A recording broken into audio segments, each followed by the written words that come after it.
Alors, bonjour à tous. Je m'appelle Lise Gauvin. Je suis responsable du Carrefour de l'innovation et d'évaluation en santé, ici au Centre de recherche du CHUM. Et aujourd'hui, on a le plaisir d'accueillir le docteur Emmanuel Duceppe pour une activité qui s'intitule Apprivoiser les méthodes. Pour les apprivoiser les méthodes, il s'agit de présentations où les gens discutent un enjeu méthodologique et présentent un point de vue particulier sur la résolution de cet enjeu méthodologique. Et aujourd'hui, Emmanuel va nous parler de la catégorisation de variables continues en modèles prédictifs, les méthodes, les avantages et les inconvénients.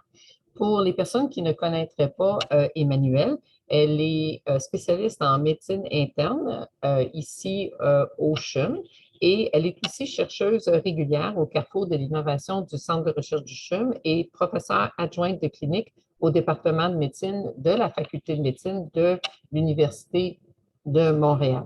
Alors, la façon dont on va fonctionner, c'est que Emmanuel a une présentation d'une durée de 40 ou 45 minutes. Après ça, il y aura une période de 10 à 15 minutes pour poser des questions et avoir des échanges. Puisqu'on est un nombre relativement limité qui sont en ligne, je vous demanderai de lever la main pour poser vos questions une fois que la présentation sera finie. Mais je vous invite également à utiliser le chat ou le clavardage pour poser vos questions au fur et à mesure de la présentation. Et on va essayer de toutes répondre à ces questions-là. Je vous informe aussi que la présentation est enregistrée et elle sera affichée sur la chaîne YouTube du Centre de recherche du CHUM dans les jours qui vont suivre la présentation.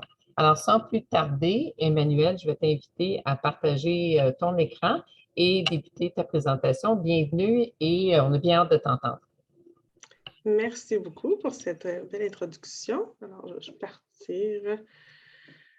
Alors, je vais vous parler d'un sujet méthodologique que je trouve qui est bien intéressant, dans lequel moi, je fais de la recherche clinique puis plus de type d'études prospectives en modèle prédictif, mais je crois que ces concepts-là aussi s'appliquent en plusieurs contextes de recherche. Donc, voici mes conflits d'intérêts. Il n'y en a aucun en lien avec la présentation, mais j'ai listé mes conflits d'intérêts en lien avec la recherche que je fais. Et les objectifs, ça va être de discuter des avantages et des désavantages de dichotomiser les variables prédictives continues, discuter les impacts sur les modèles prédictifs de dichotomiser les variables et faire un survol des méthodes statistiques qu'il y a pour dichotomiser les variables prédictives. Je dirais tout de suite en entrée de jeu que ma formation n'est pas en biostatistique, mais plutôt en méthodologie de recherche. J'ai eu l'occasion durant mon PhD de travailler là-dedans, puis plusieurs des études en fait que j'ai faites dans ma thèse incluaient des approches où on a dû dichotomiser des variables. Puis, j'ai passé une bonne partie de mon étude indépendante de PhD sur développer des méthodes statistiques, là, particulièrement dans R, pour ceux qui utiliseraient ce modèle de package-là. Donc, vraiment, quelques petites slides d'introduction. Je suis sûre que tout le monde va être familier avec ça, mais juste pour mettre les termes. Donc, les types de variables, quand on dit une variable continue, on veut dire une variable qui prend théoriquement un nombre infini de valeurs qui peuvent avoir une distribution diverse, donc l'âge, le poids, les biomarqueurs. Les variables dichotomiques font référence à des valeurs pour lesquelles il peut y avoir seulement deux valeurs. Il y en a qui sont des dichotomiques vraies, donc le sexe biologique, par exemple. Mais il y a des variables qu'on va dichotomiser ou qui sont utilisées en pratique, comme par exemple l'absence ou la présence de maladies, qui sont des 0 et des 1, bien que concrètement, il y a plusieurs présentations des maladies, puis ça pourrait être en fait une variable continue, mais sont souvent dichotomisées. On a aussi les dummy variables, donc des variables qu'on transforme en dichotomiques. Il y a les variables catégorielles, donc il y a un nombre défini de valeurs, mais sans relation d'ordre, comme l'ethnicité, par exemple, statut marital. Et on a l'ordinal, qui sont aussi un nombre défini de valeurs, mais avec une relation d'ordre, comme les scores de risque, par exemple, l'échelle de Likert, les échelles de douleur.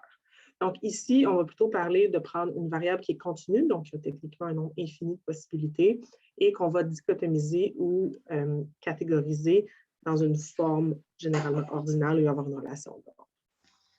Et en termes de modèles prédictifs, pour la présentation de ce jour, je vais vraiment me concentrer sur les modèles prédictifs d'une issue dichotomique, d'un outcome 1 ou 0, bien que ça peut définitivement s'appliquer sur les modèles linéaires où on aura un outcome en continu, mais moi, je fais plus affaire avec des outcomes dichotomiques, puis c'est là-dessus que je vais plus me concentrer. Et les issues d'un modèle prédictif, vraiment en très, très résumé, peuvent avoir une approche plutôt diagnostique, où on va essayer de voir quels sont les éléments présents qui nous permettent de déterminer qu'il y a un diagnostic sous-jacent qu'on devrait aller investiguer, comme la présence d'un cancer. Et on va souvent faire des modèles prédictifs pour prédire un risque qui est plus tard, donc un risque qui a une issue pour laquelle il y a plusieurs facteurs de risque qui peuvent se produire soit sur une courte période de temps ou une période de temps moyenne longue, le risque de cancer colorectal à 5 ans, à 10 ans, maladie cardiovasculaire. Il y a beaucoup d'utilisation des modèles prédictifs cliniques. Et encore une fois, en des termes très simples que vous êtes familiers, mais les modèles prédictifs vont comprendre une ou des variables d'exposition d'intérêt, dépendamment si notre objectif, c'est de prendre un modèle déjà existant puis de l'améliorer en rajoutant des variables, ou si on a une variable en particulier qui nous intéresse, qu'on ajuste pour des confondants, ou parfois on va prendre plusieurs variables dans le but de développer un modèle, mais ce qui ne sera pas le sujet d'aujourd'hui. Donc, l'exposition d'intérêt va être ajustée pour des confondants qui ont une association ensemble et ont aussi une association avec l'issue clinique qui nous intéresse, tout ça en analyse multivariable. C'est des concepts simples, mais qui sont pertinents dans quels sont les impacts de la dichotomisation et des corrélations entre les intérêts et les confondants sur l'impact sur la dichotomisation. Je vais y revenir. L'application clinique de modèles prédictifs, il y en a vraiment beaucoup, mais il y a quelque chose de particulier avec le pronostic par rapport aux autres, versus le screening ou le diagnostic. C'est des choses pour lesquelles on va utiliser plus des approches où la sensibilité et la spécificité sont des concepts d'intérêt parce qu'on veut détecter la maladie. Quand on veut informer un pronostic, ces concepts-là de sensibilité et spécificité s'appliquent moins ou ne sont pas les meilleures méthodes pour bâtir et valider des modèles prédictifs. On peut utiliser des modèles prédictifs pour guider des investigations en clinique. On en utilise beaucoup, le score de Wells, qui est le score pour déterminer si on va faire une investigation supplémentaire chez un patient chez qui on suspecte une embolie pulmonaire. Et le guide de traitement, ça va guider le traitement comme le score de Framingham, qui est un score très, très utilisé pour prédire le risque cardiovasculaire à long terme, déterminer les traitements qu'on va faire pour prévenir dans 10 ans le risque. Et ce sur quoi je vais plus me concentrer maintenant, avec beaucoup l'ère des nouveaux tests et des nouveaux biomarqueurs, on va souvent vouloir voir si ces tests-là, qui ont des coûts et sont des nouveaux tests, s'ils apportent une information supplémentaire par-dessus les éléments cliniques que l'on a déjà. Donc, on va prendre des modèles déjà validés et rajouter ces nouveaux tests-là pour voir est-ce qu'ils ont une valeur additionnelle.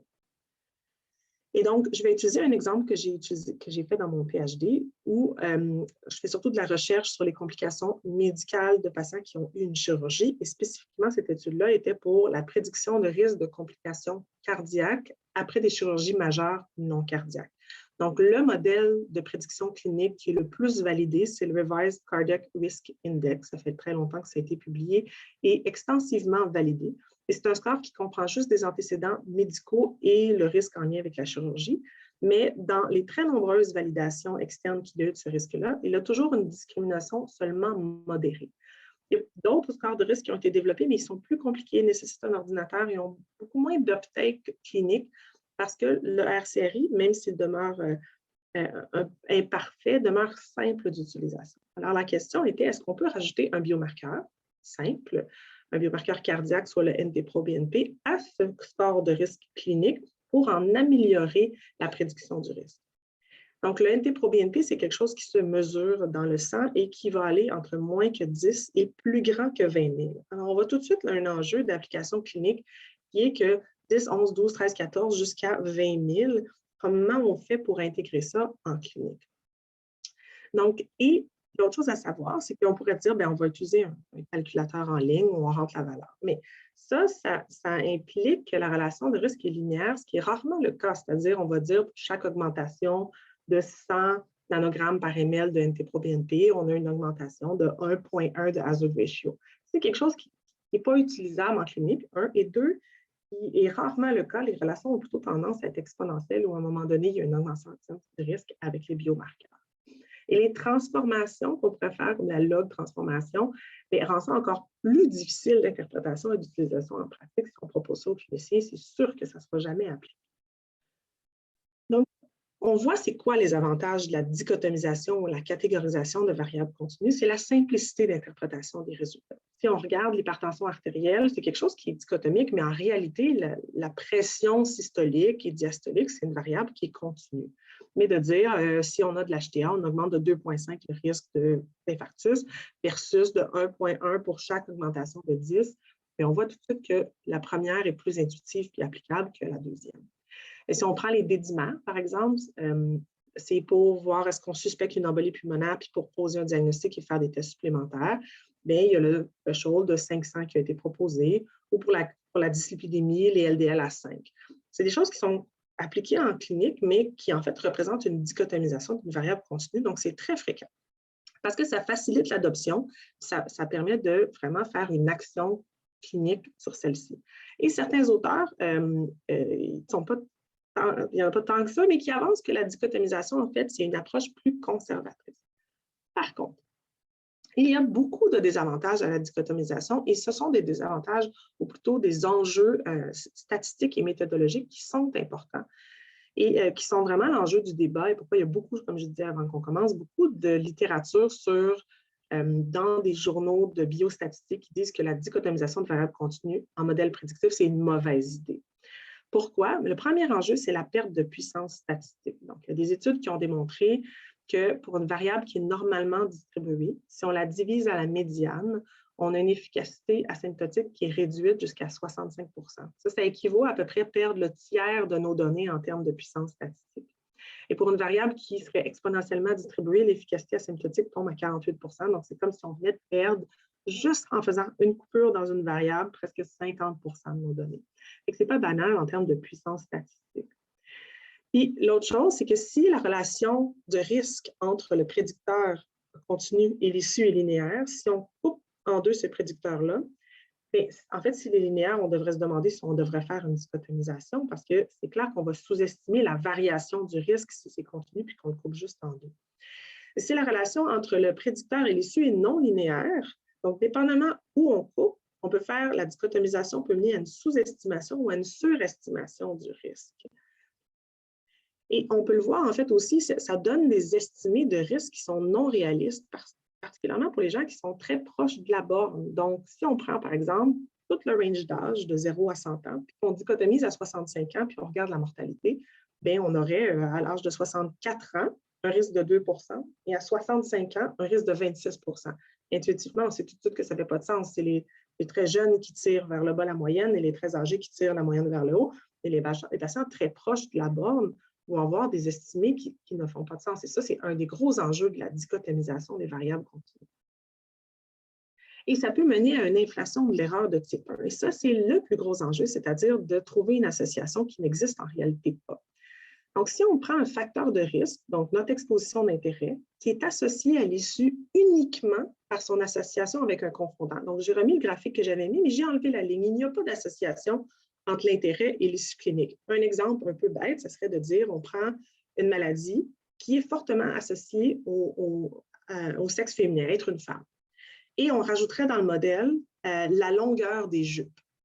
Donc, c'est fortement associé au fait d'avoir un genre féminin et le genre et le sexe sont fortement associés aussi. Et ça, c'est associé à la maladie en question. Donc, la longueur de la jupe, on la dichotomise pour être fortement associée, mais en réalité, c'est une corrélation pure et c'est un vrai confondant. Donc, notre erreur de type 1, elle est généralement fixée à 5 %. Mais ce que les études montrent, c'est qu'en catégorisant un confondant, s'il est fortement corrélé avec un autre facteur de risque dans le modèle, eh bien, on va avoir une inflation significative de l'erreur de type 1. Alors, ce que ça veut dire, c'est qu'ici, vous voyez, c'est un confondant. C'est un confondant pur, c'est-à-dire qu'ils ont fait un modèle dans lequel il n'y a aucune association entre le confondant et l'issue. C'est le confondant qui est corrélé avec une autre variable dans le modèle. Et ce qu'on voit, c'est que si on coupe à la médiane, au tertile, au quartile, au quintile, ce que vous avez ici en 2, 3, 4 et 5, ça, c'est les niveaux de corrélation. Donc, plus la variable est corrélée, le confondant et l'autre prédicteur sont corrélés, plus on a une augmentation drastique de l'erreur de type 1. On n'est plus du tout à 5 %, on est à 20, 40, 60, 80 %. Plus la corrélation entre le confondant et l'autre facteur de risque augmente. Et c'est pire avec des plus grosses tailles de l'échantillon. En fait, ce qui est un peu un paradoxe, on a tendance à penser à la puissance, plus on a de taille de l'échantillon, mieux c'est. Mais ici, en fait, on va avoir une augmentation de l'erreur de type 1 quand on dichotomise qui est plus grande. Mais ce qu'on voit, c'est que plus il y a de coupures qui est faite, plus on réduit cette inflation importante de l'erreur de type 1. Donc, couper en deux, c'est ce qu'il y a de pire, autrement dit. Et rapidement, une autre étude de simulation montre aussi que qu'on utilise des coupes qui sont les quantiles ou qu'on fait un maximal R-square, le phénomène d'inflation de l'erreur de type 1 persiste et que la distribution de la variable en continu soit normale ou log normale ou bimodale, on a une inflation de l'erreur de type 1. Donc, c'est un des plus grands enjeux. La catégorisation peut mener à une inflation d'erreur de type 1, peu importe la façon dont on fait une coupure a priori. Et plus ce confondant-là est corrélé à un autre facteur de risque, pire c'est. Et la taille de l'échantillon, en fait, ne nous protège pas de ça. Par contre, si ce n'est pas une dichotomisation, mais une catégorisation, là, on réduit ce phénomène d'inflation de l'erreur de type 1. Ce qui est important parce que quand on regarde la dichotomisation des biomarqueurs qui sont faits dans la vaste majorité des cas, c'est de la dichotomisation, c'est rarement de la catégorisation. Et je vais expliquer probablement pourquoi.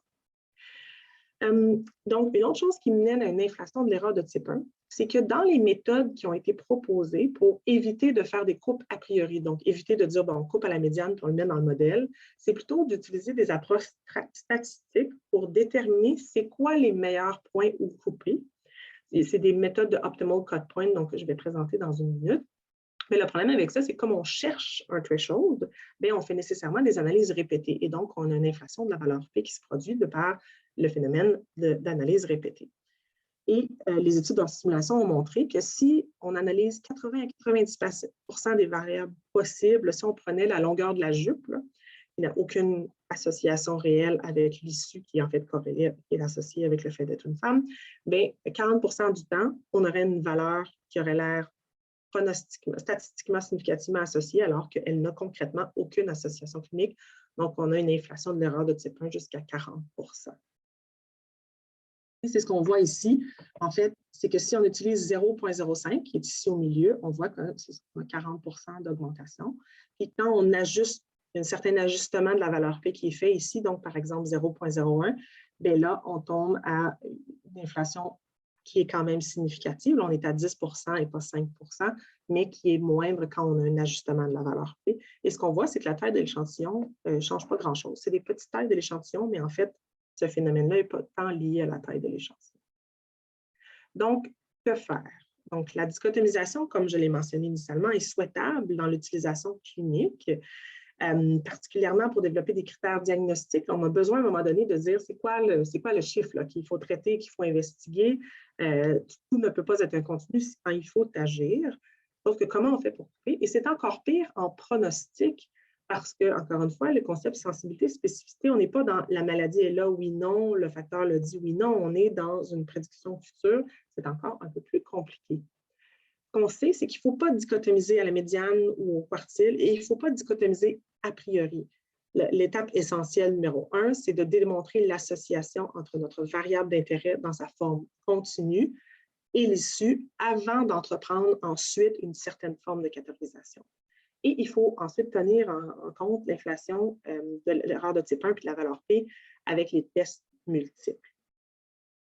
Donc, les méthodes de dichotomisation de variables continues en régression logistique, les Optimal Cut Point Approach, il y en a beaucoup. Il y a même un package de R qui les résume.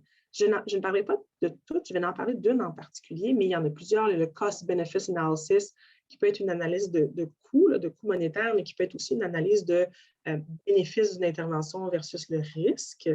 Les concepts de sensibilité, spécificité, où on va les maximiser. Encore une fois, c'est des choses qui font plus de sens dans un concept diagnostique que pronostic. Maximiser les odds ratio, la valeur prédictive négative positive. La prévalence matching pour maximiser la calibration, ce n'est pas quelque chose que j'ai vu vraiment beaucoup. Mais il existe plusieurs méthodes qui ont toutes leurs limitations. Mais celle dont je vais vous parler, qui, je pense, a le plus d'opportunités de répondre aux enjeux que rencontre la dichotomisation, c'est le minimal p-value par le chi-carré. Alors, qu'est-ce que c'est? C'est une des méthodes qui est pas mal le plus utilisée, là, bien qu'on voit beaucoup de dichotomisation a priori dans beaucoup de modèles. Mais c'est une méthode qui consiste à faire une recherche systématique de cut point qui a la plus faible valeur P au test de chi-carré qu'on recherche sur toute la distribution. Donc, en résumé, on va prendre une variable continue et une incidence, un outcome incidence, donc une issue. Puis on va couper, on va dire les patients avant et les patients après, outcome, pas outcome, puis on fait un chi-carré. puis on le fait pour chacune des valeurs qu'on détermine qu'on va tester, et on regarde quelle est la plus petite valeur P. Ça, c'est la méthode de base qui avait été décrite.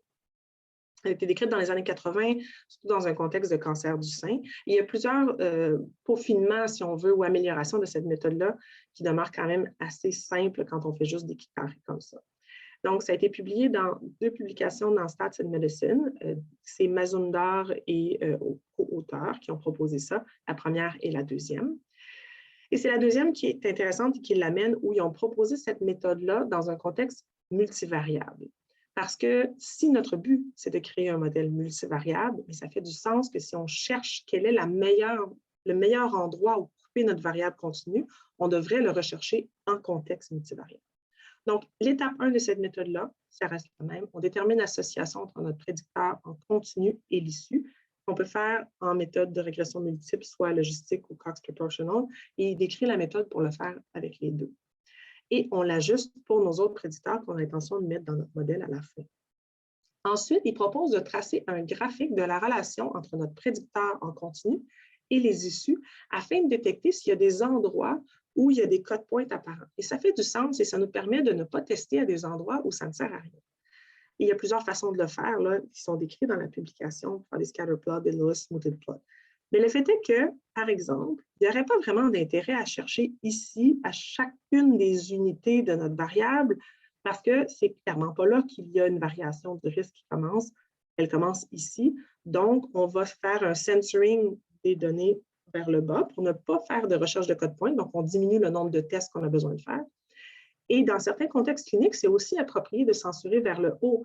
Donc, par exemple, si le patient a un risque très élevé ou très élevé, souvent, ça ne change plus rien. On considère juste qu'il est à haut risque puis on va agir. Donc, aller chercher un code point-là n'a souvent plus d'implications cliniques pertinentes.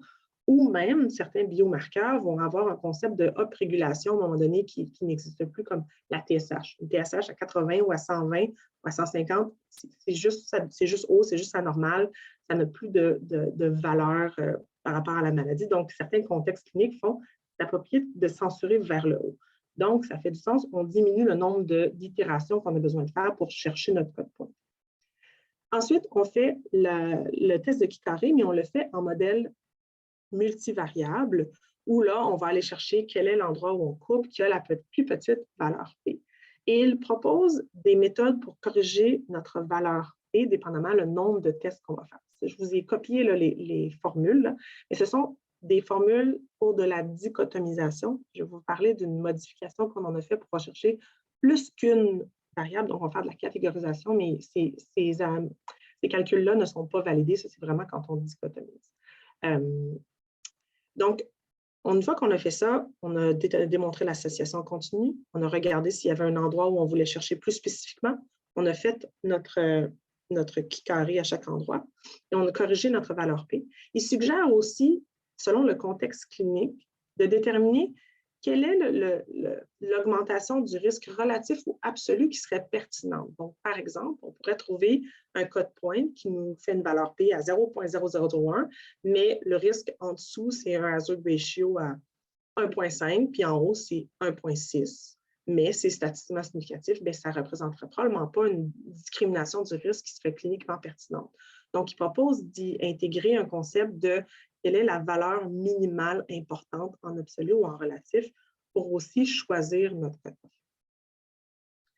Mais ces modifications, ces améliorations-là que fait Mazumdar de l'utiliser en modèle multivariable et d'y intégrer un certain threshold aussi, pas juste une valeur P, mais un point estimate, ne résout pas la perte d'information de puissance qu'on utilise un code point unique. Donc, dans les études de simulation que je vous ai montrées tout à l'heure, on voit que la pire approche, c'est de couper en deux. Ça crée malgré tout des estimés de risque qui sont irréalistes pour les gens très proches de la borne et ça diminue la variance alors qu'elle est probablement plus grande. Et de plus, réalistement, les relations de risque sont rarement bimodales ou sont plutôt tendance à être exponentielles où il y a une variation du risque quand ça augmente.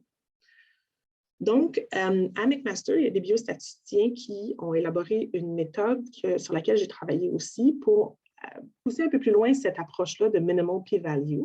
Et on l'a surtout utilisé à l'aide de biomarqueurs qu'on intégrait dans un modèle prédictif préexistant.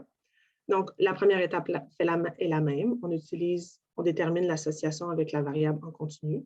On fait l'exploration graphique et on détermine a priori le nombre de code points qu'on va explorer. Donc, pas où est-ce qu'on va couper, mais on va déterminer quels sont les thresholds. On ne va pas faire 1, 2, 3, 4, 5, 6, 7, 8 jusqu'à 20 000. On va, premièrement, ne pas explorer les extrêmes parce que c'est souvent approprié avec des biomarqueurs. Les valeurs très basses, les valeurs très élevées n'ont souvent pas d'implication clinique. Et on ne va pas explorer chaque unité. Il faut prendre en considération, par exemple, dans le contexte d'un biomarqueur, les considérations analytiques. Donc, quel est le coefficient de variation du laboratoire lui-même et du biomarqueur. Et on ne va pas donc rechercher des thresholds en dessous de cette valeur-là qui représente juste la variation de laboratoire. De plus, on va regarder en quel autre contexte clinique ce biomarqueur-là a été étudié et quelle était la variation du biomarqueur qui était associée avec une certaine variation du risque. Donc, par exemple, le NT-proBNP, c'est des variations de 100 au minimum qui sont associées à une certaine modification du risque, et même c'est plutôt 500 000. Donc, on n'a pas exploré 1, 2, 3, 4, 5, 6 jusqu'à 20 000, mais en déterminant des thresholds qui sont informés par la littérature existante, par les considérations analytiques, et aussi par le fait qu'on veut réduire au maximum le multiple testing quand ça n'est pas nécessaire de le faire. Et ensuite, on a fait a priori un estimé d'effet, c'est-à-dire, dépendamment de l'étude, on a dit qu'il fallait qu'il y ait une augmentation du risque de 5 par catégorie pour que ça soit pertinent. On peut faire un hazard ratio en absolu. Pour le cut point, donc, ce qu'on a proposé, c'est de dire, on a fait l'approche initiale en coupant en deux avec le Kikari. Voici, on trouve un cut point qui est à la valeur P la plus petite. Alors ça, c'est notre meilleur modèle qui, avec un cut point, 2 catégories. On prend ce modèle-là. Maintenant, on recherche 2 catégories. On fait toutes les itérations pour trouver 2 thresholds, 3 catégories. On compare le modèle avec 2 coupes versus une coupe. Et on fait le Kikari sur le log likelihood. Donc, autrement dit, on regarde, est-ce que le fait de couper en 2 ou versus couper en 3, versus couper en 2, est-ce que ça améliore notre explication de la variation du risque dans le modèle? Et une fois qu'on a notre meilleur modèle avec 2 coupes, mais là, on regarde avec 3 coupes, est-ce que le fait de couper avec 3 coupes, c'est meilleur que couper en 2? Et on continue comme ça jusqu'à temps que la valeur P du Kikari du log likelihood ne soit plus significatif en fonction de notre valeur P qu'on a déterminée. Donc, ça, c'est la recherche de code point additionnel qui n'était pas initialement proposée par Mazumdar, mais qui est vraiment une extension de ce qu'il a proposé et qui permet un peu plus d'informer les variations pronostiques du risque avec les différents thresholds. Pour l'ajustement de la valeur P, donc quand est-ce qu'on arrête, quand est-ce que le P est considéré plus statistiquement significatif, comme je mentionnais, il n'y a pas de formule validée pour cette méthode-là qui a été développée. Donc, on utilise le P 0.01 qui est empirique, qui n'est probablement pas parfait, puis il faudrait probablement qu'il y ait des formules qui soient développées pour faire un meilleur ajustement. Bonferroni n'est pas une option parce que les analyses ne sont pas indépendantes entre elles, mais probablement quelque chose qui serait un modified Bonferroni, mais ça reste à explorer. Donc, pourquoi avoir fait cette modification de l'approche de Mazumdar? Mais ça pallie à la perte d'information et de puissance créée par juste une coupe. Et en fait, ce que le modèle permet de faire, c'est de trouver quels sont les cotes qui varient le pronostic du patient. Donc, plutôt que de faire juste couper à la médiane qui n'a pas nécessairement de relation pronostic, on dit, mais voici là où le risque change. Donc, on fait des pronostic informed thresholds. Et ça nous permet d'épouser des relations qui sont pas linéaires, qui peuvent être exponentielles. Donc, pour vous montrer un petit peu les résultats qui ont été produits par l'étude, donc ça, c'est l'étude de NT-proBNP. Donc, en utilisant cette méthode-là, où à l'intérieur du modèle, il y avait le modèle de base, à laquelle on rajoute le NT-proBNP, et le modèle a continué à être statistiquement significatif jusqu'à 3 thresholds, 4 coupes, donc 100, 200 et 1500. Au-delà de 1500, donc quand on rajoutait un code de plus, à partir de là, le P n'était plus statistiquement significatif. Et ça nous montre qu'il y a une discrimination du risque. Et ce sont des codes qui sont informed par le pronostic plutôt qu'être juste des codes a priori. Dans des études que j'ai faites un peu plus récemment, il est arrivé aussi où le P demeure statistiquement significatif vraiment longtemps, même à 6, 7, 8 coupes, ce qui devient beaucoup.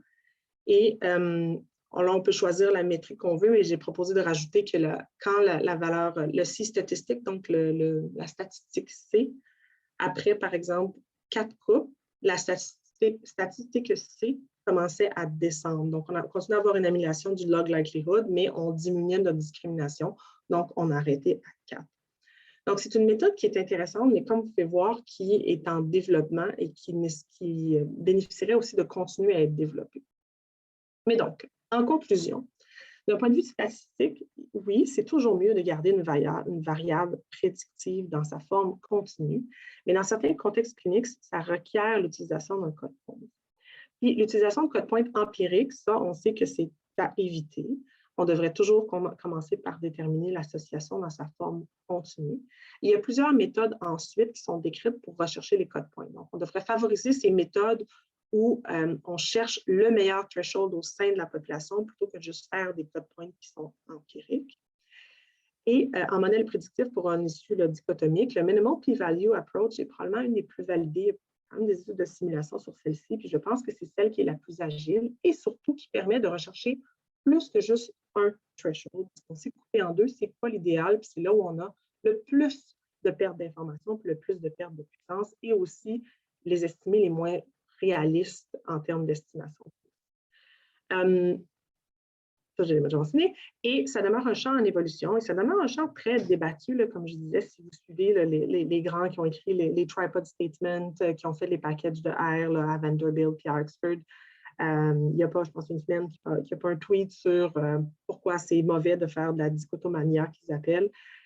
Mais je crois que ça reste une réalité qu'il faut faire avancer et voir c'est quoi les meilleures méthodes statistiques. On sait qu'il y a des enjeux, tout n'est pas mauvais. Il faut utiliser les bonnes approches statistiques et probablement les faire évoluer parce que c'est une réalité à laquelle on a besoin. On a souvent besoin de dichotomiser les variables. Alors voilà, ceci m'est fait à ma présentation. Je ne sais pas s'il y a des questions ou commentaires. Merci. Alors, merci beaucoup pour cette présentation qui était dense en informations, mais aussi assez lumineuse parce que c'est vrai qu'il y a beaucoup de dichotomisation qui se font sans vraiment de rationnel. Des gens disent on fait un median split ou un quartile ou un quintile, on ne sait pas trop pourquoi. Donc, je vais inviter les gens à lever la main s'ils ont des questions, mais moi, je peux peut-être démarrer avec une première question. Est-ce que quand on parle de trouver le meilleur cut point, est-ce qu'il y a des obligations par rapport à la distribution de cette variable continue? C'est-à-dire, si la variable qu'on veut essayer de scinder en différents morceaux, si elle n'est pas distribuée normalement ou si elle a une distribution bimodale ou si elle a une distribution poisson, par exemple, est-ce que ça pose des défis supplémentaires? En fait, ce n'est pas tant la distribution de la variable elle-même, c'est la distribution du risque entre la variable et l'outcome qui va avoir un impact, beaucoup plus que la variable elle-même. Parce que si la variable est associée, ça peut être lié, là, mais si, dépendamment le risque, comment il évolue, si la variable va être, il n'y a pas d'outcome, puis d'un coup, il y en a beaucoup, ou il peut avoir, là, ça peut avoir un impact. Et c'est pour ça qu'avoir des approches de dichotomisation sont probablement mauvaises. En fait, si la distribution du risque entre la variable et l'issue n'est pas une distribution qui serait attendue, on devrait définitivement s'arrêter et se poser des questions sur comment faire cette transformation-là, puis est-ce qu'on devrait même dichotomiser parce qu'on peut définitivement avoir des spurious findings d'association, parce que dépendamment où on coupe, ça va varier complètement. Mais ce n'est pas la distribution de la variable. Ça a peu d'impact, c'est sa distribution de risque avec l'outcome qui est super importante. Et d'où pourquoi l'observation graphique est importante d'observer. Et en fait, c'est drôle parce que ça m'est arrivé justement dans un biomarqueur que j'ai étudié récemment où je ne comprenais pas ce qui se passait. Puis, en utilisant la distribution du risque, il y avait comme une petite... Initialement, ça faisait plus comme une courbe en J, mais la portion initiale, ça faisait un J, mais le risque était tellement faible que c'était presque juste du bruit de hasard, puis vraiment, après ça, il y avait une augmentation, mais ça causait du bruit dans mon modèle, puis ça le rendait vraiment instable, cette portion de bruit. Fait qu'il y a un intérêt vraiment à regarder notre distribution pour être sûr qu'on utilise la bonne approche. Parce qu'en fait, la nature de ma question, c'était que souvent, même l'estimation du risque, et tout dépendant du modèle qui est utilisé, va être influencé par la transformation qu'on va faire de la variable de prédiction aussi dès le départ. C'est-à-dire que si on a une distribution qui a une leptocurtie ou qui est trop plate ou qui est trop gonflée, qu'on devrait peut-être faire une transformation même avant d'estimer le risque. C'est un petit peu dans ce sens-là que je posais la question. Est-ce que c'est une bonne pratique ou c'est peut-être pas nécessaire ou que ça rajoute de la confusion supplémentaire? Puis là, c'est vraiment, je réponds avec réserve, là, parce que, comme je dis, moi, j'ai beaucoup travaillé avec les modèles de régression logistique puis les outcomes binaires et très, très peu avec les outcomes linéaires ou continus, là. Puis j'aurais de la difficulté, mais je le sais qu'il y a des enjeux à la transformation aussi, surtout en termes d'interprétation, là, mais qu'il faut être très prudent encore plus quand on transforme l'outcome. Mais ça, je ne pourrais pas vraiment parler à quel point ces modèles-là que j'ai présentés là, sont vraiment développés pour des outcomes binaires. J'ai pris la place un peu. J'invite encore les gens à poser une question ou plusieurs questions, parce que moi, je pourrais en poser, en poser euh, plusieurs. Euh, Peut-être pour continuer, dans l'utilisation de ce type de modèle-là, est-ce que ça serait une bonne idée d'utiliser des approches où on prend, par exemple, 80% de l'échantillon, puis qu'on teste, puis qu'après ça, on le valide sur une autre portion de l'échantillon, un peu comme ce qui est proposé dans le machine learning, ou c'est superflu compte tenu de ce qui est proposé? Non, en fait, c'est vraiment super important. Ce n'était pas l'objet parce que ça se trouve à être l'étape 2, une fois qu'on a trouvé nos code points, de faire une certaine validation interne pour voir qu'on a trouvé les bons code points. Donc, dans justement l'étude de NT-proBNP, une fois qu'on a fait notre première analyse pour regarder est-ce qu'on avait trouvé, c'est quoi nos thresholds, bien, on a fait, de mémoire, on a fait avec du bootstrapping resampling pour voir si on trouvait les mêmes thresholds.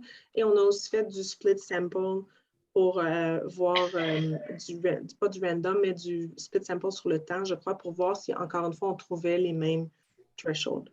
Je n'ai pas le mot en français, le désavantage de faire ça dans une méthode comme ça, c'est que quand on a analysé chacun des thresholds, là, fait 1, 2, 3, 4, 5, 6, 7, 8, 9, 10, là, si on a bien fait et on a bien trouvé, bien, le fait qu'une validation trouve 5, puis l'autre validation trouve 4, 6, on va dire, ben, c'est toute la même affaire. Mais quand on a décidé d'explorer des intervalles, exemple 500 et 1000, ça se trouve être juste une catégorie de différence. Donc, c'est un des enjeux, c'est que ça soulève la question, est-ce une différence qui est meaningful ou c'est juste, il peut toujours avoir un petit peu de variation là, quand on fait une validation externe. Donc, on va trouver une fois 500 puis l'autre d'après 1000 qui est juste la coche d'à côté, en fait. Et probablement que ça veut dire que ça se situe peut-être entre les deux. Qu'est-ce que ça veut dire que notre validation est valide? Est-ce qu'on accepte un intervalle d'à côté, 2 intervalles d'à côté? Mais visuellement, ça n'a pas le même résultat qu'on si on disait, ben, la première fois, on a trouvé 23, puis la fois d'après, on a trouvé 27. Les gens vont se dire, ben, c'est à peu près le même threshold, ça fait du sens. Quand on varie d'intervalles, ça, c'est un des enjeux avec le fait qu'on diminue le nombre d'intervalles qu'on teste. C'est quand on fait notre validation, on se pose un peu de questions. Ce qui nous est arrivé, mais on est arrivé à on a validé, exemple, il y avait un des thresholds qui était un intervalle d'à côté, puis les 2 autres étaient les mêmes. On s'est dit, ben, c'est assez stable dans notre validation. Et définitivement, oui, il faut procéder, surtout en modèle prédictif, à faire des manœuvres de manipulation, de validation en manipulation. Excellent. Je vois que Mélodie Bocco a une question. Mélodie, si vous voulez ouvrir votre micro, allez-y avec votre question. Est-ce que vous m'entendez? Pas trop de bruit de fond? Très bien, très bien. Ma question sort un peu du contexte de ce qu'on a vu, mais je me demandais par curiosité, après avoir fait ces thresholds-là, justement, comme cliniquement, comment, qu'à un moment donné, avec un certain nombre de thresholds, there's only so much you can do au niveau clinique, genre traiter versus surveiller versus rien faire. Je me demandais, comme par curiosité, c'est quoi qui va aller aider à choisir qu'est-ce qu'on fait dans ces différentes catégories-là, justement? Mais, en fait, c'est que d'un point de vue purement prédictif, l'avantage de faire de la catégorisation versus la dichotomisation, ça s'utilise d'emblée en clinique en termes de faire des meilleures estimations du risque. Donc, c'était comme mon exemple de 64 ans versus 65 ans. En fait, j'aurais pu utiliser l'exemple des NT-proBNP parce qu'il y avait une revue systématique sur les NT-proBNP qui avait fait cette méthode-là avant que nous, on la fasse sur notre cohorte de 10 000 patients, qui montrait qu'en dessous de 300, le risque était 4 puis au-dessus de 300, le risque était 26 On voit tout de suite, ça ne fait pas de sens. Ça ne fait pas de sens de dire qu'à 299 puis 301, il y a un jump de risque. Donc, en ayant une catégorisation qui est ordinale, en fait, là, bien, on a des estimés de risque qui sont plus appropriés avec des intervalles de confiance qui font plus de sens par catégorie. Donc, déjà ça, c'est mieux en termes d'estimation du risque. Puis concrètement, cliniquement, si on voit un patient avec un NT-proBNP qui est à 200 versus 1500, on l'informe sur son risque, puis ça va avoir tout de suite une incidence sur ce qu'on va faire à 1500. Là, si je vous remontrais le graphique, l'incidence d'outcome est à peu près de 16 15 en moyenne de mortalité infarctus à 30 jours, tandis qu'il est en dessous de 200, on est à 1 2 Donc, il y a une grosse différence déjà qui va informer notre pratique. Mais ça, c'est le but d'une autre étude. Après, c'est de prendre ces thresholds-là puis de dire est-ce qu'on peut agir dessus dépendamment s'ils sont prédictifs, diagnostiques ou qu'est-ce qu'on a en tête, mais ça devient des thresholds qu'on peut ensuite utiliser dans une étude. Si je reviens avec le NT-proBNP, par exemple, bien, il y a eu une étude randomisée contrôlée dont les résultats ont été présentés en fin de semaine d'ailleurs, où ils ont utilisé le threshold de 200 d'NT-proBNP qu'on avait présenté dans notre étude, dans une étude randomisée contrôlée. Donc, les patients étaient sélectionnés en fonction de ce threshold-là pour faire une intervention pour améliorer leur outcome. Donc, ça devient aussi l'avantage de cette dichotomisation-là, c'est qu'elle peut s'utiliser dans des études interventionnelles dans le futur. Ça fait partie des choses qu'on peut faire. Mais on pourrait aussi dire, bien, on ferait une étude où on prendrait NT-proBNP à 200, puis on ferait des échographies cardiaques, c'est un biomarqueur cardiaque, qu'on ferait de l'imagerie cardiaque. Donc, on pourrait l'utiliser pour faire un test, une intervention. Ça se trouve à être comme la suite de faire ce genre de modèle-là.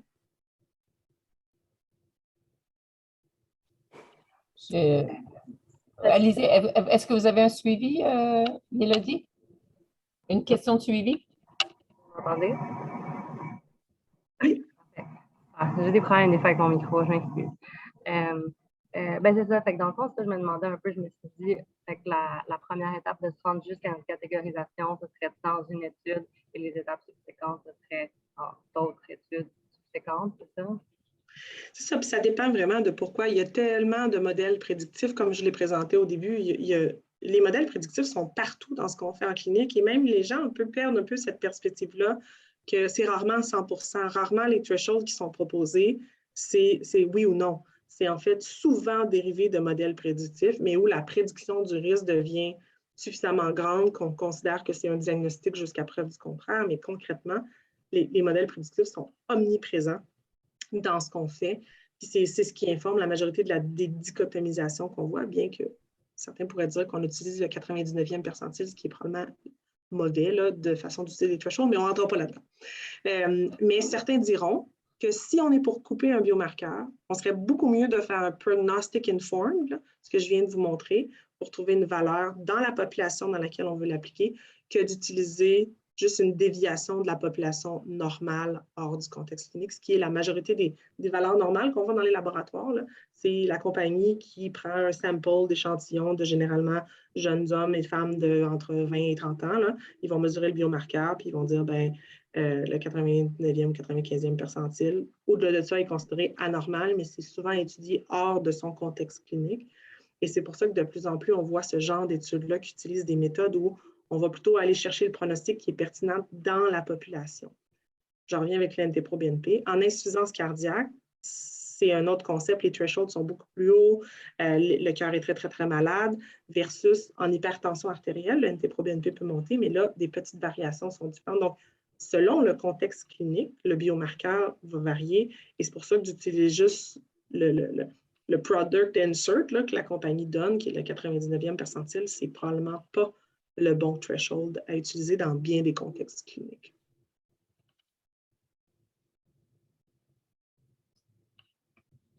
J'invite les autres questions. Moi, j'en ai une autre.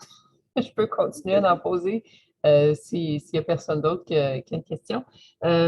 Si j'ai bien saisi, c'est que Un des ajouts que vous avez fait, c'était de choisir une valeur qui était considérée comme étant cliniquement significative de plus que 25 le plus que 5 ou un ratio de 3. Et c'est un peu le même enjeu que quand on veut faire une analyse de puissance. La taille d'effet qui est attendue, ce n'est pas en fonction de ce qu'on trouve, c'est en fonction de ce qui va être cliniquement significatif. Et je me demande si, dans le travail que vous avez fait, vous vous êtes trouvé une méthode pour être capable de faire en sorte que c'est quelque chose qui soit fait de façon rigoureuse, par consensus ou un travail de discussion. Est-ce que c'est informé par les écrits scientifiques ou l'expérience clinique? Peut-être en parler un peu. Moi, je serais intéressée à en savoir un petit peu plus. Oui, puis c'est une littérature qui est grandissante aussi sur le sujet, qu'on devrait trouver des valeurs qui sont les minimally important, là, plutôt que juste prendre des pourcentages comme ça. Mais ce n'est pas évident à faire dans le concret. Par exemple, l'étude Vision, là, moi, je vous ai présenté une sous-étude avec le NT-proBNP, mais l'étude Vision, c'est une étude de 40 000 patients prospective, des patients qui avaient des chirurgies, chez qui ils mesuraient les troponines, un biomarqueur cardiaque. Et ce qu'ils ont fait, ils ont utilisé cette méthode-là, mais ils ont pris le groupe d'investigateurs là, qui avaient des gens de je ne sais pas combien de centres, 20 centres à travers le monde, 40 pays, puis ils ont fait un consensus avant, donc évidemment, avant d'avoir vu les données, de dire c'est quoi la variation du risque qu'on considère qui est significative. C'est une façon de faire. Évidemment, il faut regarder la littérature, comme je mentionnais, puis la chose qui n'est pas mentionnée, mais qui devrait être évidente, c'est qu'il faut regarder le product insert dans sa section considération analytique. On ne devrait vraiment pas regarder en dessous du coefficient de variation du biomarqueur. Moi, j'ai vu des études de NT-proBNP où ça passe de 297 à 300 quelques. Puis là, c'est statistiquement significatif parce qu'il y a bien de la puissance, mais on est en deçà de ce qui est considéré même valable pour la machine. Donc, puis on revoit là, beaucoup les gens, ils nous reviennent avec ça, là, en obésité, le NT-proBNP baisse. Mais quand on regarde la variation, elle est petite, c'est une variation d'à peu près 50, alors qu'il faut au moins une augmentation de 100 %. Donc, vraiment être sûr qu'on a une bonne compréhension des considérations analytiques aussi, c'est super important avec dans les thresholds qu'on choisit de regarder ou la variation qu'on choisit de regarder. Puis, en termes d'issue, bien là, il faut voir un peu aussi quelle est la variation du risque qui est établie. Tu sais, en maladie cardiovasculaire, on utilise beaucoup les 5 % parce que Framingham est fait comme ça, puis généralement, c'est cliniquement accepté qu'un risque qui change de 5 %, c'est un risque qui est significatif. Mais oui, il faut rechercher au mieux qu'on peut par les consensus cliniques de la littérature, puis sinon, ben, avec les investigateurs, qu'est-ce que les gens pensent que ça fait du sens. Excellent. Non, c'est extrêmement intéressant et aidant. Peut-être que je peux, je laisse, c'est la dernière chance, last chance pour poser une question. Est-ce que tu peux nous parler juste en terminant, de nous parler de ressources ou peut-être d'articles clés, puis c'est peut-être parmi les tiennes, tes publications à toi. Si quelqu'un voulait plonger dans cette littérature-là, as-tu quelques articles clés ou peut-être des sites web que les gens pourraient aller voir? Oui.